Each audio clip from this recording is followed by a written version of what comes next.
Late health warnings and a company unprepared. A damning report on the Hazelwood Mine Fire.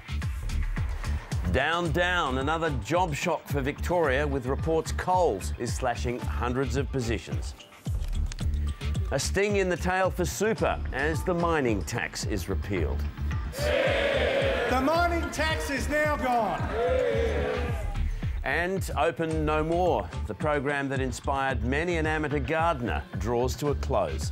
All good things come to an end. We've been delighted with the response over 27 years.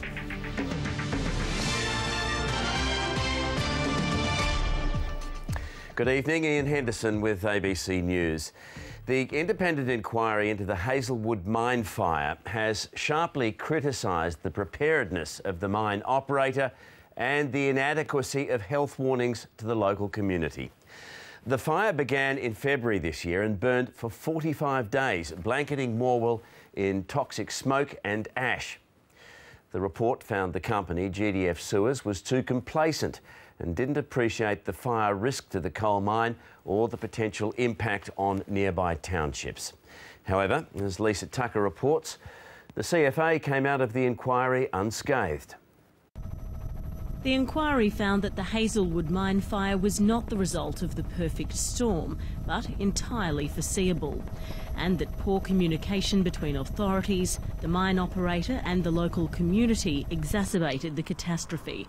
It found mine operator GDF Suez did not recognise the risk of ember attack and was not adequately prepared.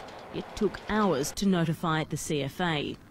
It's not good enough to take moderate level steps. You've really got to be taking high level steps. The inquiry was satisfied with the CFA's response and allocation of crews, but it recommended better communication between authorities and operators of essential infrastructure.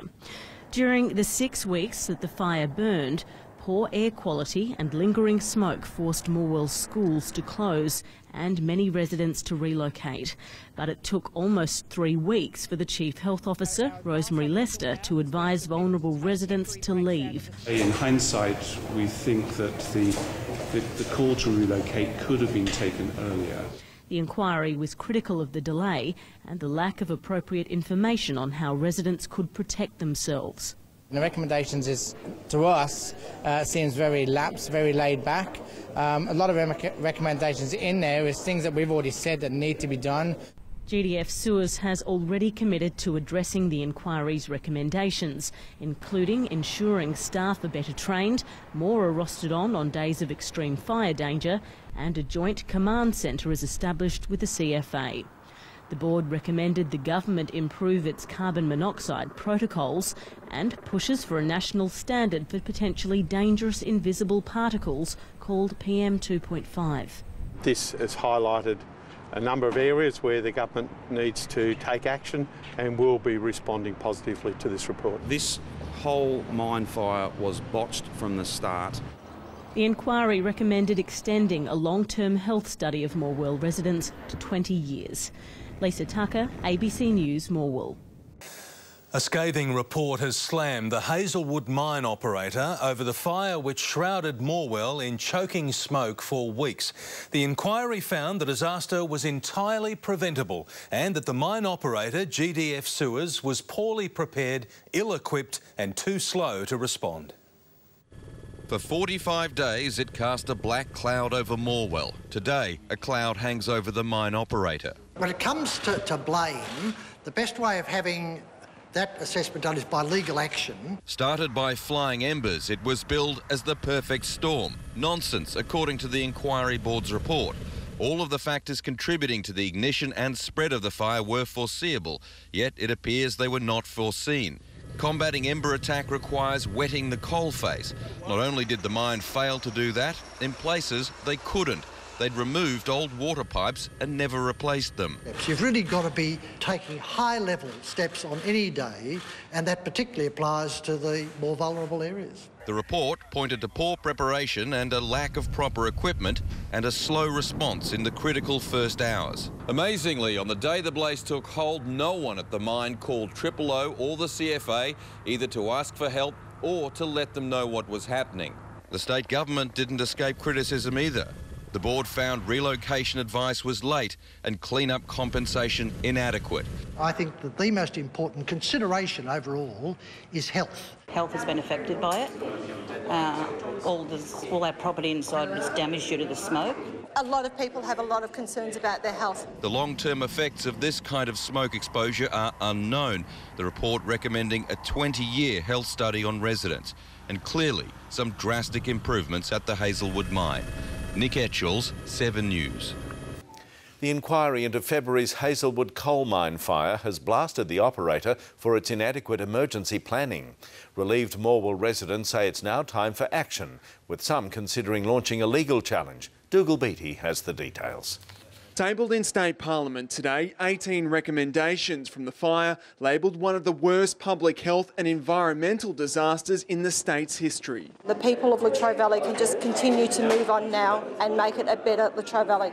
For 45 days, thick smoke and fine ash choked the residents of Morwell as the Hazelwood coal mine fire burned out of control, sparked by embers from a nearby bushfire.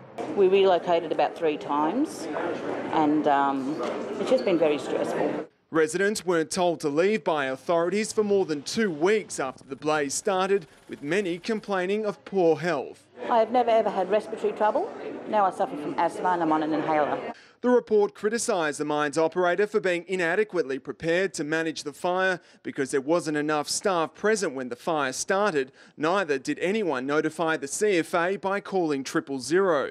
It should never have got there. Yes, they knew there was a fire on the outskirts of the mine. They should have been there and they should have made sure that that fire could not cross any boundaries. Among the commitments by the state, a promise of a new body known as Emergency Management Victoria and a study into the long-term health effects from the Hazelwood mine fire. From the operator, a commitment to establish an emergency command structure and ensure more staff are rostered on during extreme fire days. GDF Suez, I think, perhaps may not have started as early to do the same sort of thing, but during the hearings it was clear that they were listening and starting to do things. Morwell residents are now also considering legal action, with firm Morris Blackburn gauging the extent of loss suffered by the community for a potential class action lawsuit. In Morwell, Dougal Beattie, 9 News.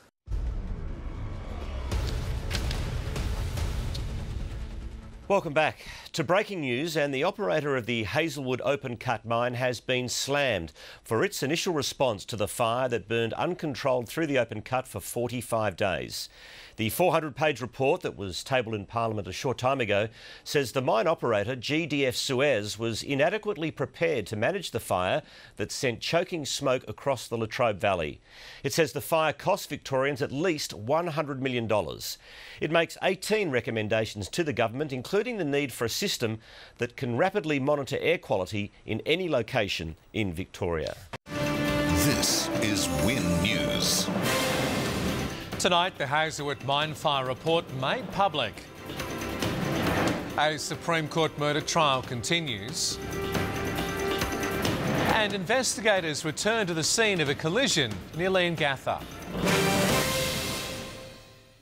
The final report into the Hazelwood mine fire has detailed how state government departments, emergency services and GDF Suez performed inadequately in response to the disaster.